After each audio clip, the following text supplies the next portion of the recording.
and welcome along to another episode of Robin and Jane in the Stalls. This week we've been to the theatre to catch up with one of Northern Ireland's most dysfunctional but best loved families. Of course, we're talking about the guys from Give My Headpiece. They've been back out on the road on tour and they've arrived at the Grand Opera House this week.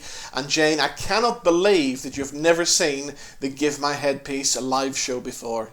I know. I've watched them on television and enjoyed them very much. I mean, I have to say, this cross comedy conflict of comedy of insults is also known as satire. Is very droll. And somebody from outside Northern Ireland originally, I suppose it's a good way in to see what the attitudes really are. But they're exaggerated. It is satirized. It is a bit of caricature. It's a bit of fun. I mean, I think it was said that it was the first time, really, and they've been going for decades now, that actually people laughed at both the Loyalist and Republican sides of things, at the prejudices. Now, I have been counting up the years, and I remember the first time that we saw the Give My Headpiece team on our TV screens was in a show called Two Ceasefires and a Wedding, which was back in 1995.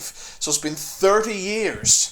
My word. Now, in the early days, it was said, to get a bit, little, put a serious hat on now, that Give My Head Peace actually reinforced sectarianism, that it underlined the prejudice.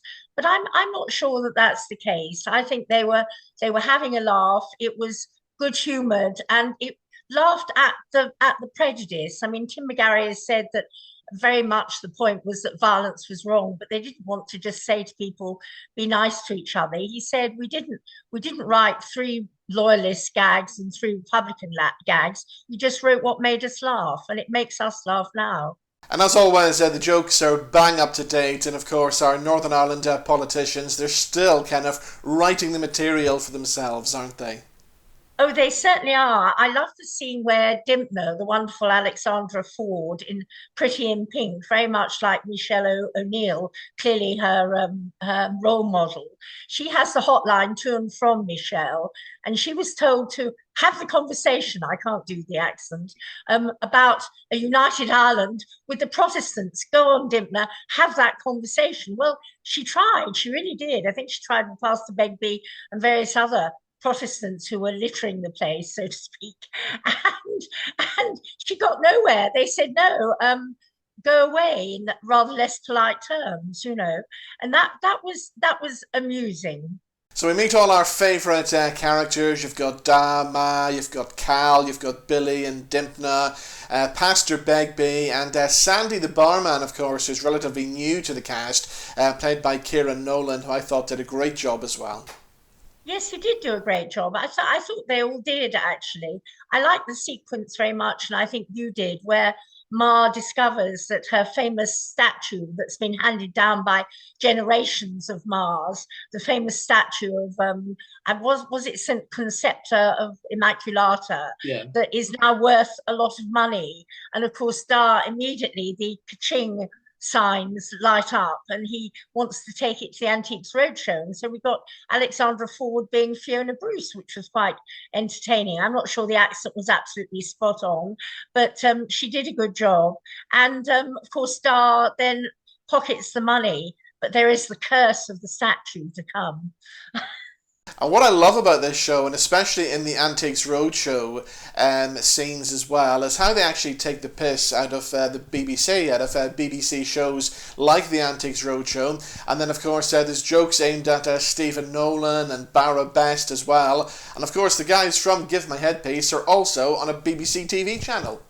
Yes, indeed. Barabas was blamed for all sorts of things. Well, weather mainly. Um, yes, he was. They all were, and they, as you say, they're unafraid of laughing at Auntie at the BBC, which is nice. I very much enjoyed. I don't know whether you did the stand up section from Tim McGarry, Dar. Yeah, Tim's stand-up part in the show is always the highlight for me. The stand-up bit lasts between 20 to 30 minutes with bang-up-to-date jokes, and really is a masterclass in stand-up comedy. It is a masterclass, and he paid tribute to his father, a surgeon at the Mater Hospital. And his father obviously had the dry wit that's been inherited by the son, because I think there was a phrase, happy the man whose lighter and wife are both working. Yes. Which was rather a nice sort of phrase to come out with and to remember. What else did he do in the stand up? I mean, he ran through the usual subjects and the usual suspects, really, but did it very well and with good comic timing, which he has. Exactly. Now, there's also plenty of audience participation in the show as well, and a few songs as well. And the one that did surprise me, we're not going to give away any spoilers, but the finale song, they come on and do a well-known rock song, which is just brilliant. There is a massive rock song, and it was quite surprising and quite entertaining, and it sent us out into the Belfast evening feeling great, feeling energized. And I think that's what this show actually does in a way. It doesn't make you more sectarian, it makes you laugh at the prejudice, and it makes you laugh affectionately at the characters, because it has become a bit of a national institution, hasn't it? And I gather it's a national institution that you were once part of. Yes, I was in an episode of Give My Headpiece. I'm trying to remember the year. It must have been about 2003 or 2004, but I played myself in the episode, and what happened was Dad had bought a birthday card for Ma with one of those little voice things inside the card, and the little voice thing had fallen down the back of the settee, which Dad later found and thought he was being bugged by MI5. So what do? You call a press conference to have a good old rant about it, and myself and Paul Martin and a few other journalists turned up as part of the press conference to talk to Da and to Cal. Of course, all the scenes were done in the flat in Divis, or BBC Blackstaff Studios, as it is filmed in front of a live audience. You do your rehearsals during the day, and then you come back and film it in the evening. But I have to say, definitely one of my TV career highlights, and there's a picture of that very episode popping up on your screen right now. And I also want to mention Olivia Nash as well, who's just always brilliant and really is a national treasure, isn't she? Oh, she is undoubtedly a national treasure. And to see her talking about linking up with Jihadi Mickey, and there was a delightful moment where it was told that she could bring the balaclava into disrepute. I'm not sure how, but she's doing her best. Yes, she is still very good at what she does. I mean, do you think there's any sense if after all these years we've either grown tired of it? I don't think so on the evidence of last night, or that it's slowed down at all. No. Well, the show is selling out in Belfast this week. It's sold out throughout the whole of the tour as well.